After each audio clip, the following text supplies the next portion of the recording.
Hello, beautiful souls. What an exciting video. This is my first long video going over my experience at Joe Dispenza's advanced week-long retreat.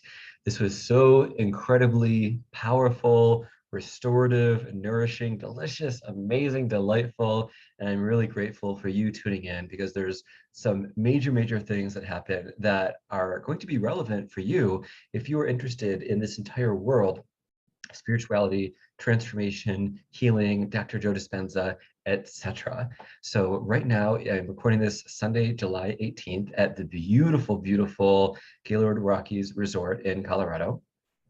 And the retreat ended yesterday. I decided to stay here a couple extra days just to really soak in the transformation.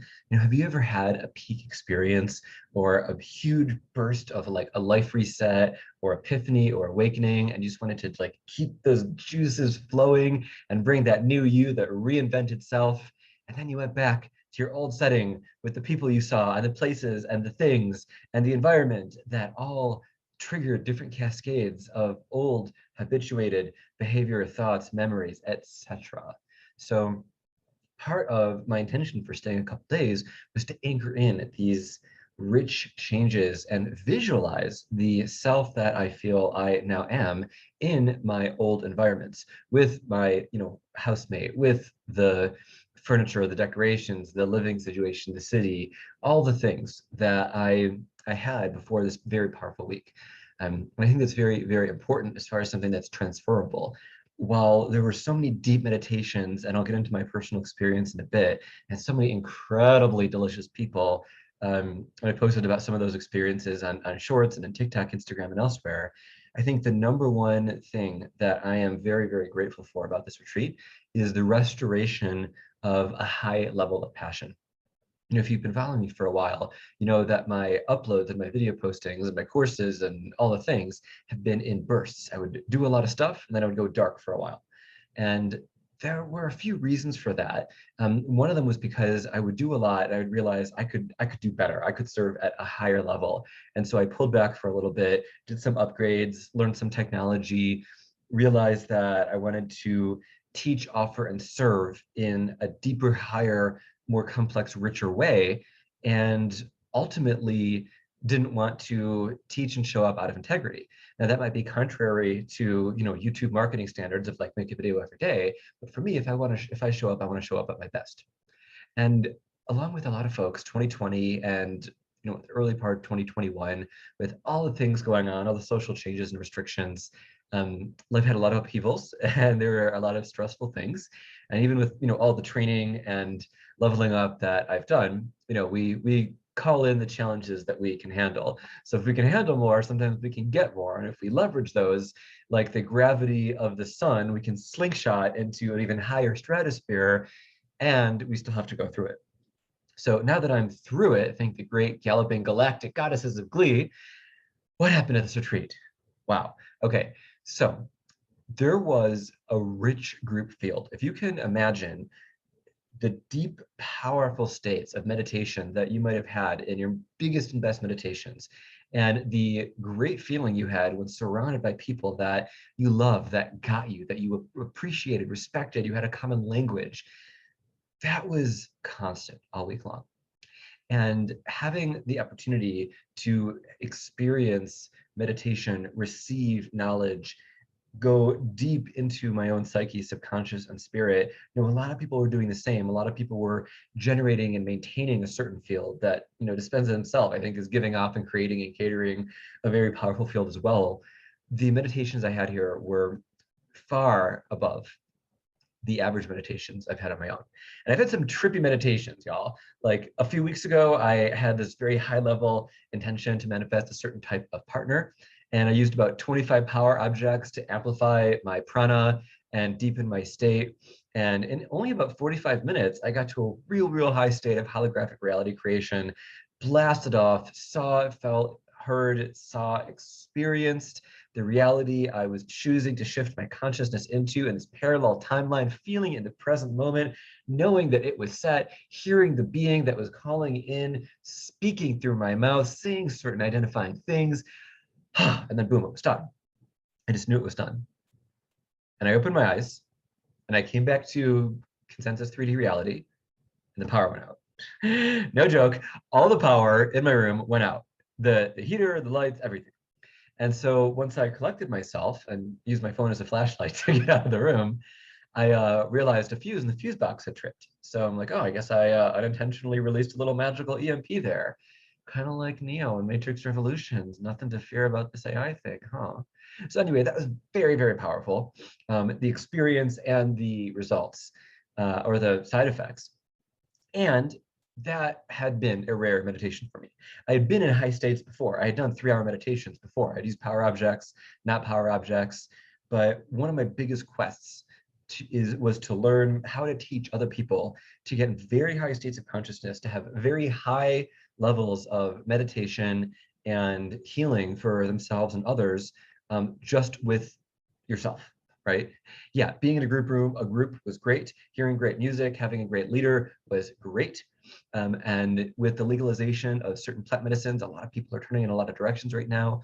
But one of the things that I know for certain is, especially after this retreat, is we can make better stuff in here than anything we can get out there, right? If there is a very specific, rare ceremony led by somebody very skilled, and it's something that is done on rare occasions, done very, very well and mindfully. By rare, I mean like once or twice a year, then sure, that can be powerful. Habitual use, not. There's so many people who come to me and they burn out their systems.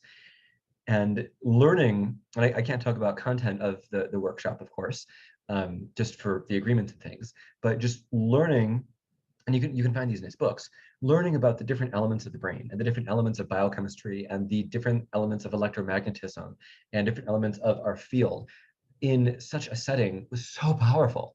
I had been exposed to that content before through, Dispenza's books and my own research and my own channeling through other teachers, but there's something special about hearing incredible and accurate and legit neuroscience and then doing it and doing it in a room full of lots of other humans.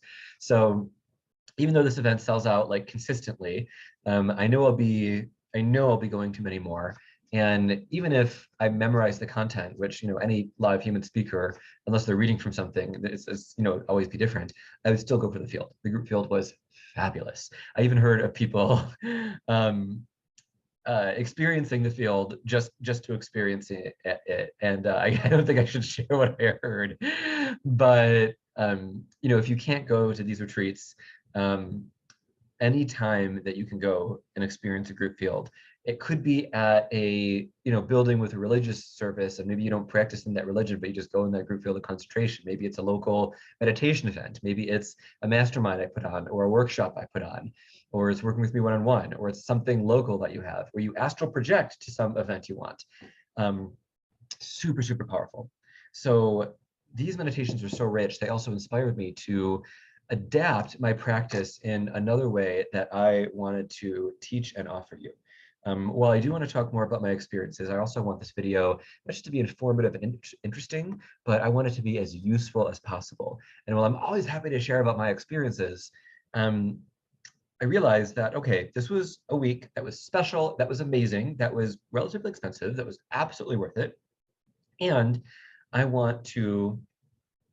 bordering on the will part, but I want to embody and exert the will to have these quality, this level of depth of meditation, of manifestation, of healing, of higher states of consciousness, of going into deep delta, theta, gamma on command, of knowing that I'm releasing oxytocin, DMT, serotonin, endorphin, whatever I choose. And as part of my own personal practice, I've gotten decent at releasing endorphin at will, which is great. It's a really nice way to feel like alive and excited and present and just jazzed. I'll be making meditations about that soon. They might already be out, so make sure you check the links below if you're curious about accessing those or other stuff I put out, like my book and other fun things. But for the longest time, I would be concerned with astral shielding. Even in middle school, when I first started studying different energy medicines and energetic practices, Qigong, Tai Chi, Wicca for a little while, so many different elements, all light, all good, all positive. But I for various reasons, needed to assert and strengthen and have strong energetic boundaries throughout my life. And the brain, the mind, we can be stressed from various things and various people. It's how our story can go. And I had shifted the more I started working with the divine from creating a bubble or a sphere or doing some magical ritual work or mantras or all that, to just summoning, requesting, and working with angels and having rings of angels surround me and guard me from any forces that I didn't want to get into my space. There could be astral forces, that could be human forces, that could be any number of things. Fill in the blank with your favorite. You don't want XYZ in your field here. And yeah, there's other techniques like accept, surrender, transmute shadow with love, accept shadow as a projection of yourself, yada, yada, yada. And at the end of the day, if there's a chain, if there's a chain gang or a psychic vampire or a poltergeist or a possessor entity or whatever anybody has, people come to me with all sorts of things, requesting exorcisms, you don't even know. But if you don't want that stuff in your field, the angel technique works great. And I've done work with angels before, but I would visualize, feel, summon, request rings of angels around me, sometimes a sphere, and they would just, fight off, fend off, transmute, redirect those other forces. So I didn't have to think about it, right? I just took that initial action. So while outside of, an event like this, and or events like going to retreats with Amma, where there's all these people and there's this high synchronicity field, why not just do this with angels? Why not visualize being in the same room, in the same convention center, bring in those astral positive triggers, and possibly the people there, yet, including another person in spiritual work, if they don't give conscious consent and you don't feel that their higher self is giving, spiritual consent, you can't really summon the spirits or forms of, give or take 1,000 people to be with you to create a group field of meditation, just like you can't psychically command somebody to massage your feet. That's like slavery. That's not cool. However, angels are of service and they are in higher realms and they are abundant and they are fabulous. And sure, while you can't imagine human souls that, coming and supporting you, Napoleon Hill talks a lot about this in his Council of Wise Persons, as we'll call it, exercise. The angel thing works really well. Last night was the night after the last day of the retreat. So the retreat ended yesterday morning, and then there was an evening time, and I just wanted to have a rich and powerful experience.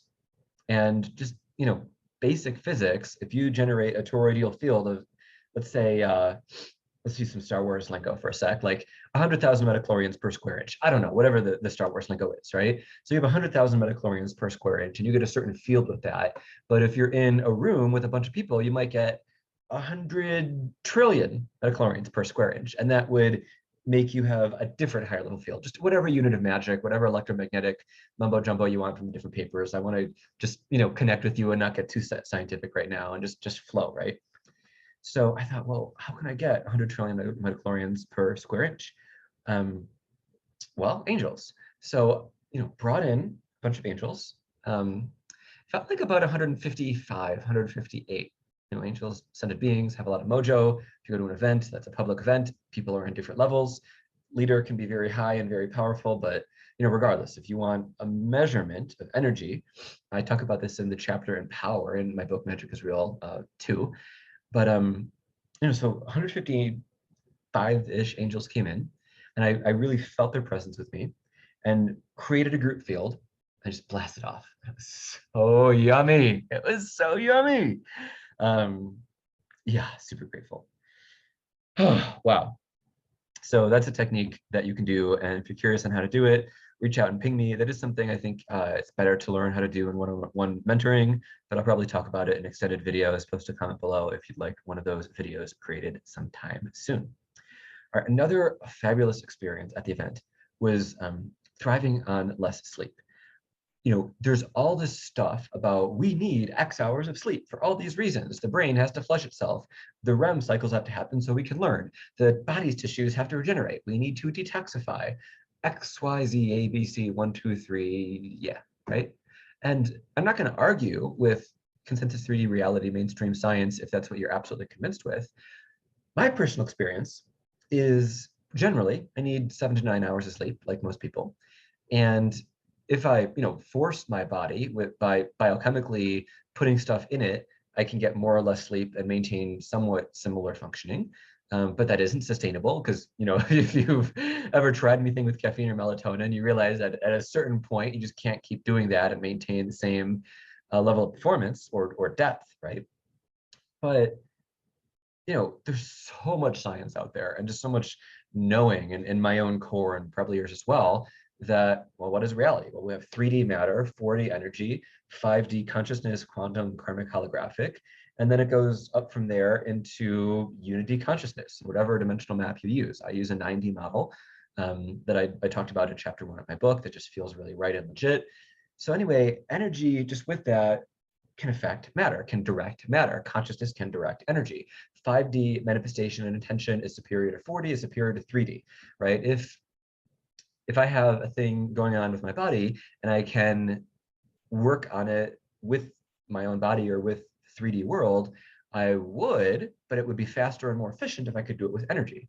And that's not to say I always can 100% or anybody can 100%, like playing the piano or backflips. Energy work is a skill, but I'm pretty good at it, right? If my stomach is blocked up or tight for whatever reason, usually within about 15 seconds, I can focus on the exact part of the block, send some energy or expand, and then, release some gas, have some muscles kind of twitch, and then my digestion flows again. And it's really cool to be able to do that. And that took me some time to be able to do, right? I can also send out chi through my hands, or if I'm in a good state and focused, just with consciousness and no hand motions. And somebody who has an open heart, who has basic energy sensitivities, which honestly take 10 minutes if you have an open heart and you're willing, right? They can feel it. They can feel tingles, heat, pressure, magnetic pulses based on the level of nervous system development. So at this Dispenza week-long retreat, I some days had 4 hours of sleep. One day I had 2. And it was within that range. And that was by choice. I could have slept more. The schedule was humane, right? We weren't forced to get less than 7, 8 hours of sleep. We weren't really even required to attend any of the individual things. But I felt such a great amount of energy from some of the releases that I had, from some of the epiphanies that I had. The second day of the retreat, I had 45-minute laughter roll in my own system. I was just hilariously laughing and shaking and twitching and going through all these kriyas, releasing samskaras, releasing the karmas, releasing the stored cortisol trauma bits. And I knew that I couldn't just do a loud laughter roll like for 45 minutes, because that could be disruptive, right? A little bit here and there, it happens and it's okay. But other people are trying to meditate and I want to honor their space. And so I was just, oh, I was, and a lot of people come to these events for those types of releases or for the, flailing of the arms or the screams that happen spontaneously. And then they're different or they're changed or they're cured, right? There's so many testimonials for the stuff online. And it's a great group field, and I don't believe getting in those states is unique to the Dispenza-verse. I've experienced and witnessed that stuff in other healing schools and retreats, but this one is awesome and legit and fantastic. Highly recommended. So the night after that happened, I was just so full of energy, I couldn't sleep. And I was just buzzing. And I have these sleep patches from Luminous. Let me get them. Hold on one quick second. So I have these sleep patches by this fabulous, can I get it on here? I'm using a zoom effect. All right, by this Luminous company. And what these are is this is an energy medicine patch where they take the electrons that have the information of things like, what do we got here? We got melatonin, we got tryptophan, GABA, lavender, 5-HTP, chamomile, theanine, passionfire, magnesium, omega-3, lemon balm, and more, right? And they take the electrons from all those things. They put them on these little mylar patches, which are biochemically inert, but they have the electrons. You pull off the sticky thing, you pop it on here, and you have a good sleep. And I used to take melatonin spray, which I don't like. And I took it because I was just over caffeinated and I'm excited about life. And I had a limiting belief that I had to sleep, so I forced myself to sleep. Anyway, long story. So I thought I needed to sleep a certain amount. I couldn't sleep after that super powerful day. I put on 4 of these guys, right? Normally I'd put on 2 only if I feel I can't sleep and I feel I can't use my time constructively in other ways, and I need to get up at a certain time, and I feel like if I don't sleep, I won't have a good day. All limiting beliefs. I know we create our own reality, but we grow how we grow. And I did overcome a lot of those, which I'll share and talk about in a second. So I put on 4 of those things and waited a little bit. And I ate a big meal, which, can make someone tired. And I had exercised and I had meditated a bunch. And I played a game of StarCraft 2, which I love competitively. And if there's monkey mind active, it can calm it down with all that dopamine. And I did mantras and I did all this stuff and I couldn't sleep. So I did something I normally wouldn't do is I released the energy twice by the form of a sexual energy release. And normally if you use Neigong and other stuff, then all those teachings about no FAP and don't release sexual energy because your normal energy will go down. Limiting belief, if you create reality, you can pull the energy back up and in and still have an orgasmic experience. That's more advanced ability. It's something that took me a couple of years to do. And of course, it's easier to retain the fluid for men and retain the energy. But I was like, I need to sleep. And so, release energy that way twice as well. And I think maybe after the second time I slept, I don't even remember how I fell asleep. And the next day I woke up after like 4.5 hours of sleep and I was like gung-ho, ready to go. But it wasn't until the day after that where I was buzzing and I didn't want to go through that whole rigmarole and force myself to sleep again. All the stuff I did, I thought that's just similar to taking extra melatonin. It's exogenous, it's not ideal. I care to master myself. So I'm just going to lay down and see why I'm agitated that I can't sleep. Because obviously I was able to function just fine on, I think I had like 3/4 of an espresso the day before, which, years ago when I was all, the 3D world is all it is, I would need like 3 or 4 espressos to function on 4 hours of sleep. And I said, okay, there's something bugging me about this. Obviously I don't need all the sleep to function. So I'm just going to find out what this is. I'm just going to dive deep into my subconscious and see why not getting a lot of sleep doesn't seem to matter at this event. And I want to have a breakthrough. I think I can break through here. So I laid down, I set everything up as if I was going to sleep, but I was just buzzing like I am now. And I'm like, okay, I'm stressed. And instead of analyzing it, I'm like, why do I have an issue with the concept of stress? So I did a technique that, very, very good technique for healing any issue with anything, is I just sent love to it, right? There's somebody here who had some tension headaches, and well, you can look up how to cure headaches online and get a million answers. I'm like, hey, just send love to it. And they had the skill and the awareness, and I sent love to it and I helped, and in about 15 seconds, their headache went away. That was cool. And I decided just to send love to the concept of stress. Never occurred to me before. Nobody taught it. I'm just gonna send love to the concept of stress instead of trying to avoid or escape or change or transform. And so my eyes were closed and I saw stress as a big block letter word that with black. Black, like imagine you're baking a scone or something and you burn it really bad and it's covered in blackness. So you're roasting a marshmallow campfire and it's covered in that black burntness. So I sent love, which I felt as pure white light radiating from my heart.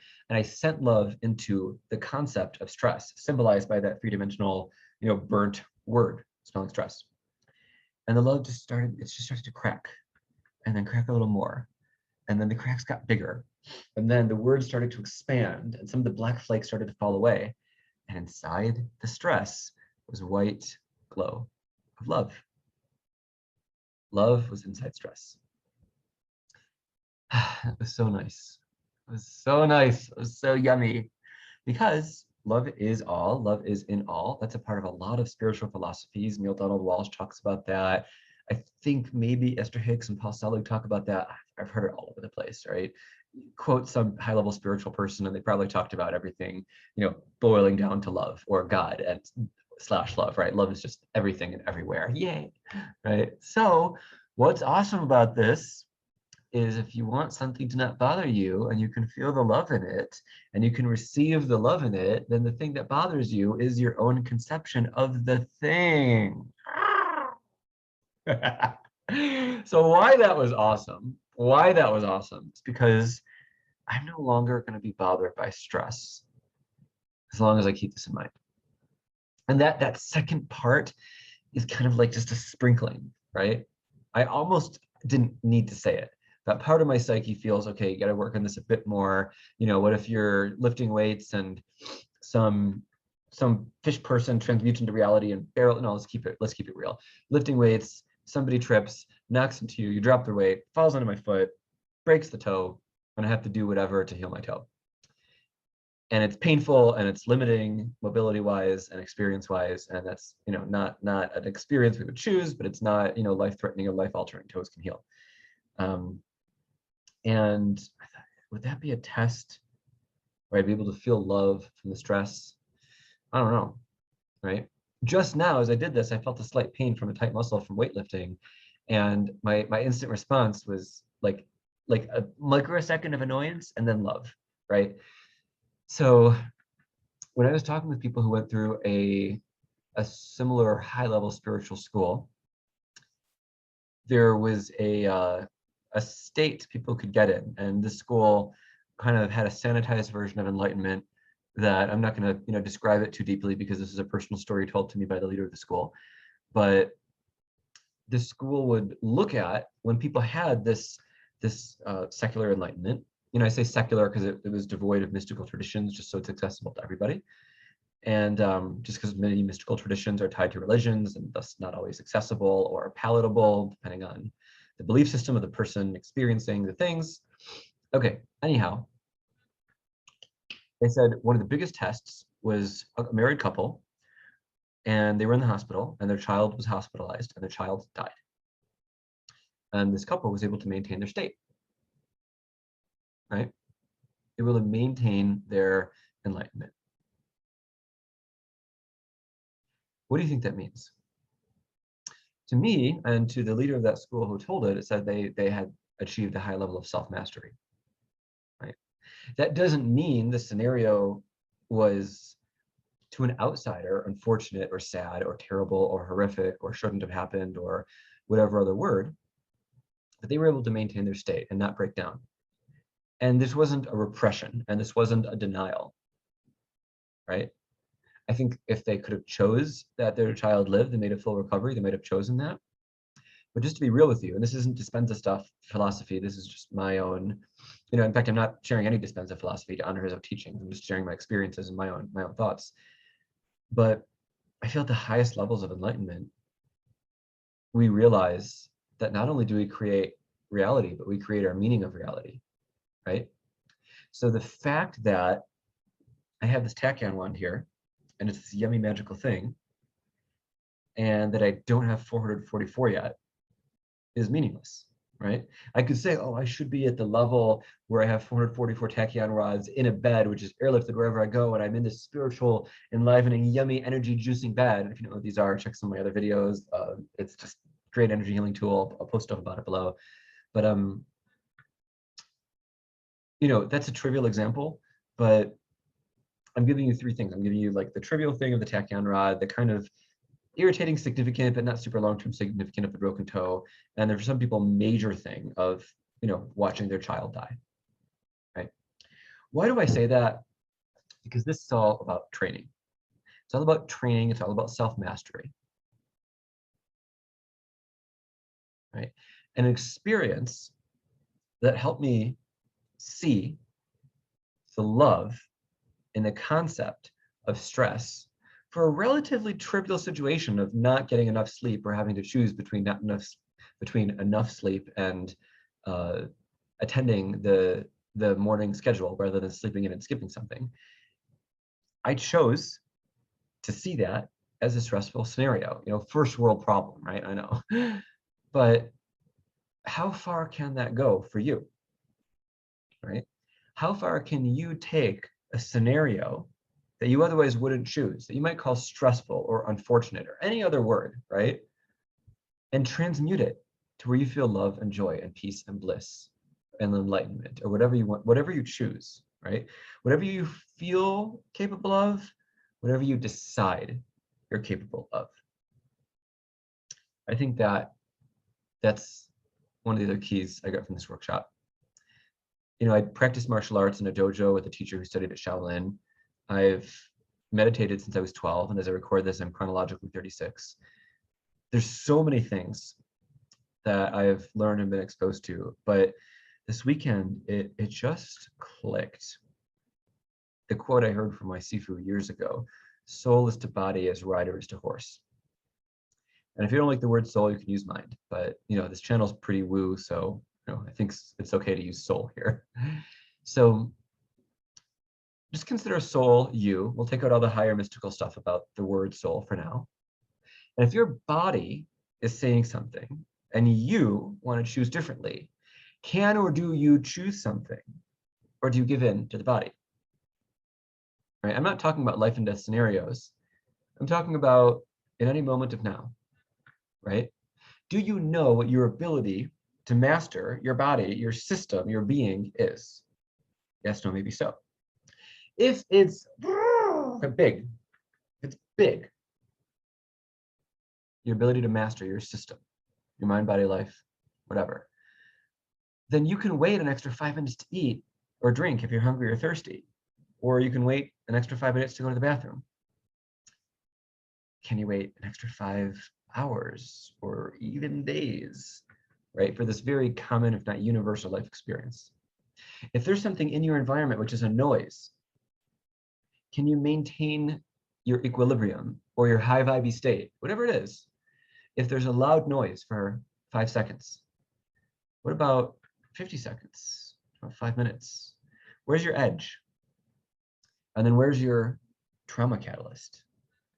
You know, going into this event, I felt I had all these traumas from all these people and all these life situations and et cetera, et cetera. And for all the work I had done shedding victim consciousness from my being, defining victim consciousness as, I feel bad because of this thing outside of me or this person, this scenario, and because of that, I'm limited and I can't do whatever, and my life is XYZ bad, and I need that to go away or things to change, or I've been hurt because of whatever. Girl, you're feeling how you're feeling by choice. And if that triggers you, look into victim consciousness and clear some stuff. Now, I'm not saying that if somebody walks up and takes a big old metal tachyon rod and bops you on the head or bops you on the eye or bops you on the neck and it hurts, that you might not get irritated.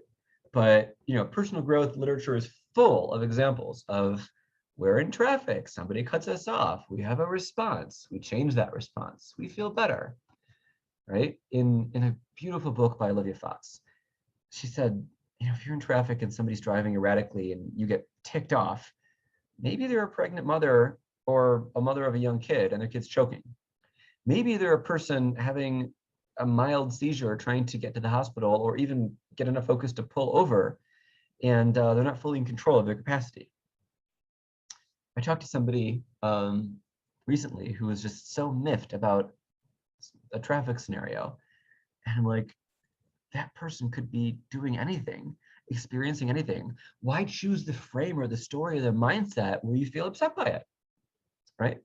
So traffic is an innocuous example. We generally can't control other drivers, but the reason I talked about, you know, getting bopped and all these other things is we need stressors to come into our life so we can build strength and capacity. And to bring it full circle, the perceived stressor for me of getting insufficient sleep and all my story and meaning about that and what I thought it meant or was led me to the potential for a breakthrough. And I could have very easily done self-destructive things.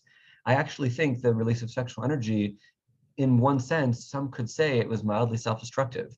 If I didn't have all this experience in Neigong where I could regenerate and pull in the amount of energy I would release in that release, you know, it takes me 20, 25 minutes if I wanted to pull in that much chi through just drinking in prana through Neigong, you know, not even the pagan practice of like drawing energy from the sun or the moon or the biochemical route of eating a bunch of food and waiting. But I even think that release was a bit of self-sabotage, and that's what signaled to me I need a breakthrough here, because I wasn't willing to self-sabotage and skip the morning's agendas, right? I have very high standards. So by elevating my grit I've evolved significantly, I feel, and just in all grounded plainness. You know, we evolve all the time. We evolve anytime we learn a skill, right? It's not bragging or anything. It's not a prideful boast. Just you evolve when you choose to eat healthier and do and anchor it in. You evolve when you anchor in a habit. It becomes part of your life. Evolution's just all over the place, right? So for your own DNA activation, I want you to think about a time when you felt so stressed that you couldn't handle it, and you did something that you otherwise wouldn't have done if you felt better, and doing that thing took you backwards on a path towards achieving a certain goal, living a certain life, becoming a certain person. I want you to write that down, and I want you to, in a neighboring piece of paper, I'm not talking digitally type where you can get distracted and it's a different part of your brain, I'm saying physically write it down. Piece of paper, and next to it, another piece of paper, write down what would have happened, what you would have had to do, who you would have become if you acted differently. And if you're committed to spiritual growth, please pause the video and do this now. What the benefit of this exercise is, and if you don't have those tools in hand and you really just want to do this exercise, then you can pause the video and do a thought experiment where you really think through it. Just don't do anything else while you're pausing. And if you think about the results of this thought experiment, of this writing these things down, and please, if you care to do it, don't say you'll do it later, do it now. Doing this exercise will be more valuable for you than anything else if you believe that to be true. So, you know, there's, let's just for simple words say smaller self, greater self, right? Let's just take away whatever connotations and say smaller self, greater self. If you want to move towards greatness, if you want to level up, if you want to become the best, highest version of you, if you want to be the you that has the capacity to live and generate and manifest and be and experience and expand your dream life, choose that greater self, right? When you do, that lower self goes a little bit farther away, right? Maybe that higher self is more fit, has more money, has traveled more, has certain types of social relationships, has certain skills, knowledge, experiences, feelings of self-worth, not just from healing lack of self-worth, but just, you know, you're happy yourself, you're proud of yourself, you achieved something that you wanted to achieve for a long time, whatever it is. So I want you to think about applying this. I don't think I'm going off course because my experience, there's so much more to share about what happened at the workshop, but I think what's most valuable to you right now is for me to take the value that I received from attending and translate it in a way that you can get similar values as well. You know, so instead of you hearing a list of what happened, it's like, here's an upgrade that I want you to have if you want to have it. Oh, it matches my shirt, cute. So when you do this, when you put yourself in a scenario by choice or whatever, where you level up, you keep that, right? If you lift weights, you keep that muscle gain, generally. I know muscles can atrophy, but you know, we're talking about upward spirals here. You know, if you have a downward spiral, it's a good thing you built that muscle, because if you have a downward spiral and you stop lifting weights, then at least you have more muscle than if you didn't lift, right? We never know when those big challenges are going to come. We never know. But if you've seen Kill Bill, spoiler warning if you haven't, fast forward like a minute and a half if you want to see it and you haven't. But the bride, Uma Thurman, actually this is Kill Bill 1 and 2, but they're both good movies. They've been out for a while, so, you know, spoiler alert. She wants to have this great life, yet at her wedding, she gets put into a coma. And she wakes up later without the baby she was pregnant with knowledge that the man she was going to marry is dead, along with her friends. And she can't move her legs. She's paralyzed from the waist down. And she stares at her feet in the hospital bed. She says, "Wiggle your big toe." Right? Do you remember that scene? That was such a powerful scene. It was such a good scene. I loved it. I cried. I watched that all the time. This is actually after she got out of the hospital and in that big car, the pussy wagon. But I love Lady Gaga's telephone music video. Oh, mwah, Gaga. So what conviction and training do you think Beatrix Kiddo had / chose to develop in order to unparalyze herself with her mind? Right? To this day, I've met one person and I've heard of another through direct experience with a credible human who unparalyzed themselves with energy. One was a woman who I used to receive training from, and she was paralyzed, and she received some great Qigong healing and it was unparalyzed. Another, I had a fabulous acupuncturist, master shaman, martial arts teacher, dude, fabulous, fabulous human. And I know both of these people would prefer to remain anonymous in this context for the time being, but if you're meant to work with them, reach out one-on-one and we'll talk and I'll see if an intro makes sense. And if so, I'll be happy to make it if they'd like to receive it, which, hopefully they would. But through this master acupuncturist, he told me about a martial artist he knew of who got paralyzed from the neck down from a car crash or something. And then with Neigong, internal energy work and martial arts, unparalyzed himself and won a martial arts tournament 2 years later. Right? When we think of paralyzed from the neck down, we think of all those sad stories where lifestyle is permanently altered. I ain't gonna experience that. Let me tell you. If I got hurt in this lifetime, I'm gonna heal myself like you better believe. Right? Yet, if an alternate version of me, because this isn't even the realm of possibility, I can't even hypothesize it. If we'll call it, Joe Bloggs, who's the name of the fake dude studying when I was studying for like the SATs and ACTs in high school. If Joe Bloggs chose not to develop skills and fortitude, and just kind of was a creature of impulse or a victim of his environment, and realized like, oh, this person, that thing, that whatever in the past, because of that I'm sad or I'm depressed or I haven't done XYZ, or because of my age or because of whatever, I can't do whatever. Well, there's 80-year-old fitness instructors and bodybuilders. There's people who turn their lives around at all ages, times, wakes of life and experiences. Anyway, Joe's, say, I don't know, 37, 40. Joe's 40. He falls down the stairs by accident and gets paralyzed from the neck down. He was kind of depressed and anxious before, and now he's really depressed and anxious. He stays paralyzed for 10 years, doesn't really do anything, hears about stuff, scoffs at it, doesn't believe in it. And when he's 50, he looks like he's 70. And then he looks into, assisted suicide because his life just doesn't have meaning and he's just not open to anything. Let's compare that with, let's see, how do I say what name to pick? Let's pick a name, Stephen Kai. Yeah, I'm completely making a name up. So Stephen Kai has the same experience. When he's 37, 40, he falls down stairs, breaks his neck, paralyzed from the waist down. But Stephen was Joe's twin brother. And at one point, Stephen just chose to meditate for 10 minutes a day and did nothing else. And in his meditation, he would see himself as greater than the product of his environment and his past. And he would just visualize that. Sometimes it was a guided visualization, sometimes it was flow, whatever he felt like. Sometimes it was the same as the day before, sometimes it was new, whatever. And he just did that 10-minute meditation every day. And he, because he shares genetic material and stuff, maybe he, starts feeling crappy when he gets the diagnosis and he goes on a lot of pills and, et cetera, et cetera. But after a couple of months, once he adjusts to his scenario and life and reality and the social adjustments and all the things, he has the will to do that 10 meditation because he's developed it. He's like, how could I be greater than myself when I come out of this meditation? Not tomorrow, we're talking about the present moment. He goes, well, I'm not paralyzed from the neck up and I can sing.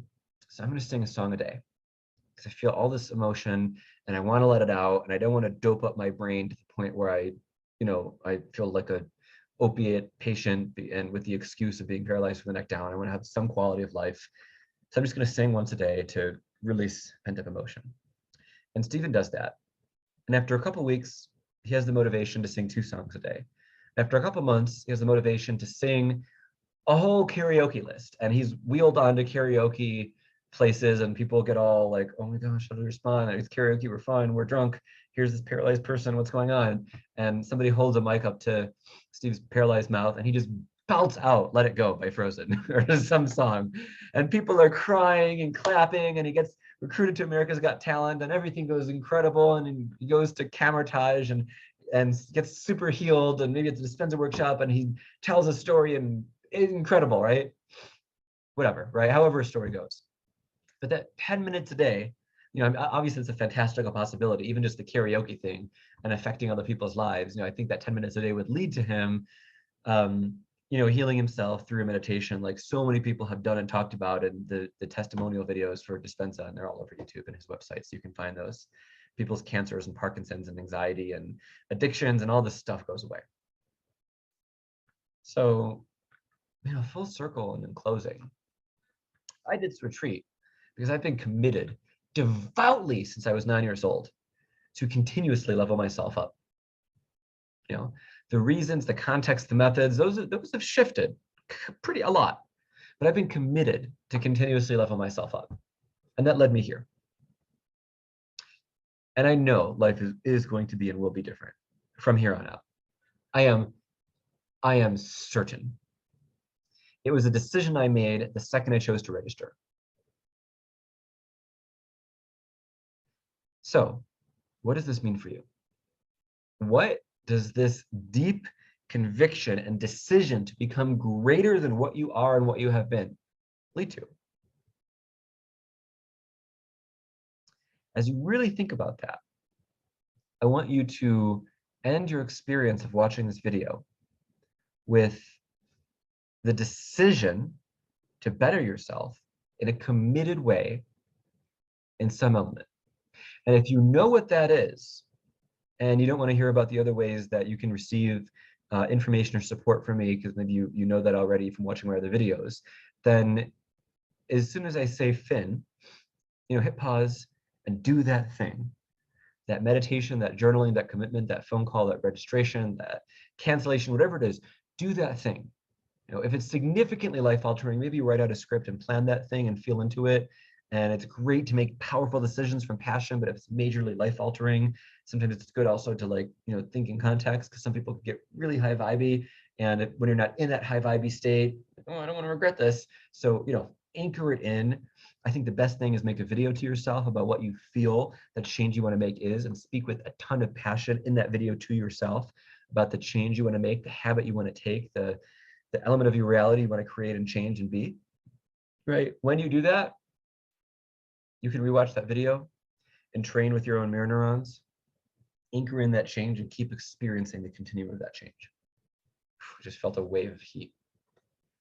So do that now, because if you're really, really feeling inspired, it shouldn't go on a to-do list. It shouldn't be a maybe later. It should be a make it happen. And if you don't feel that, that's fine. Or if you want some support, so here's the word Finn, then there's a lot of ways I can give you support, and I'd be very grateful to give you support. So if you've watched this whole video, or most of it, then we jive, right? This is timestamp about 48 minutes, give or take. And if you like the vibes I'm giving, if you like how I share, how I connect, how I serve you, if you like how you manifested me and how this video appeared for you, if and when it did, and you'd like to connect with me more, well, obviously there's a lot of other content I put out there. The most powerful transformation that I can give you is from working with you one-on-one. And the best way of doing that is in a commitment where we work together for 3 to 12 months on video or by phone. And I support you very, very deeply with coaching, with mentoring, with accountability support, with deep dives, with transformational exercises, with homework, with distance healing, all the things in a fully customized program. People used to ask, what's my curriculum? And I do have a 12-week curriculum, but everyone's different and your journey is unique. So whether we do 3 months or a year, and sure, we can do a session, we can do a custom month and a half, but I really like to have a solid amount of time, which is like, think about semesters in college that have a major up-leveling for you, or a skills training course, or a certification. Think about it as a certification where you get a significant upgrade that you can take it with you, and it will shift and change and take your life to the next level. That's what I would like to give to you. And the availability for that depends on various factors. Sometimes I have a lot of openings. Sometimes I have no openings for an extended period of time. So if it feels right, reach out. We can always have an initial call and explore what that looks like in more detail, but I'd be grateful for the opportunity to serve you if you'd like to work with me. A few other ways I can serve you are in the links below. I have a book out, second one coming soon. I have a school and a course. I have tons of content online. There's a mastermind I'm launching soon. There's a lot of stuff. So you know what makes sense for you. But this thing that I'm saying is mainly for one-on-one work. Yeah, I talked about the group calls, but one-on-one work is so powerful, right? And just to be fully of service, if I am not a fit for you, or if you're not a fit for me, because I have certain standards for the people who want to work with me, then I will refer you, if I can, to somebody who I think is a good fit for you, right? We're all in this together, right? And what are my standards? My standards are, I have a number of them, but that you're committed to your own growth, you're committed to honesty, that you show up either sober or as sober as you absolutely can in our sessions, that is important, and I understand people are in continuums, and that you're committed to only using what you learn and what's changed for good, right? For the flourishing of life, for the flourishing of creativity, for supporting humanity's evolution, right? I don't support, in fact, I bind against any dark, destructive, death-related stuff. No black magic bullshit, none of that crap, right? People come to me asking for that, I block them instantly. So just be aware of that. And if your nature is, torn to half and half, I can help you with, cleansing the dark energies if you're committed in yourself, but I'm not interested in receiving them, I'm not interested in nourishing them, and I'm not interested in talks about moral relativism. That's its own sphere, and that's not a sphere I touch in mentorship for many reasons. And there's a lot of ways that I'd be very happy and grateful to serve you. A lot of my mentees have experienced a lot of healing experiences, a lot of epiphanies, a lot of growth in skills, a lot of clarity in life, a lot of money showing up, because I do a lot of abundance work. I think it's important to master money in this life, master beliefs about money, master the ability to manifest and sustain and receive, hold money, improve relationships with friends and family. That's something a lot of people have talked about. And cleansing of all sorts of things, cleansing of beliefs, of relationships that don't serve, of entities, of all sorts of stuff. And anything that you would normally think about in a life coach or a business coach or a spiritual mentor, I've done this work for over 17 years as of this recording. I've been an entrepreneur for 17 years. I've learned a lot. I've made mistakes, sometimes big, sometimes small, learned from those. I've had tons of coaches and tons of education, over $250,000 worth. I want you to learn faster and deeper than I have. How else do we accelerate the pace of positive change in our collective civilization? So with that, beautiful soul, let's manifest a magical golden age together. If it doesn't feel right to work with me, that's cool. Still, please engage. Anytime that you have a second, like, comment, subscribe, engage. It'll make the algorithm show you these videos more. It will recommend it to other people if you think these are valuable. That is a good thing. So go to my website. I have a newsletter where you can get free stuff, heads up about videos, blog articles, heads up about events, all of the magical things. I don't send out too much. I keep it kind of light. And yeah, I'm just so grateful to serve you. I'm so grateful to make this video. I think this is one of the best videos I've made in well over a year, if it wasn't a recorded, planned thing. In fact, I didn't even feel like making this video 2 hours ago. I wanted myself to do it. And as soon as I showed up, I started just beaming. So thank you for the opportunity to do this work, because you engaging with this work and with me in whatever way, even just watching it, or an energy exchange of love, an energy exchange of money, an energy exchange of sending this video to somebody you think would appreciate it, or any other of my stuff, you're manifesting me. I'm manifesting you. I believe that in my story of holographic reality creation. And I think a lot of high-level teachers do too. But I so care about making the world a better place in so many ways. And I would love for you to have the experiences that I've had and more in the ways that make sense for you. So I love you. I believe in you. and at the highest spiritual levels, we are one.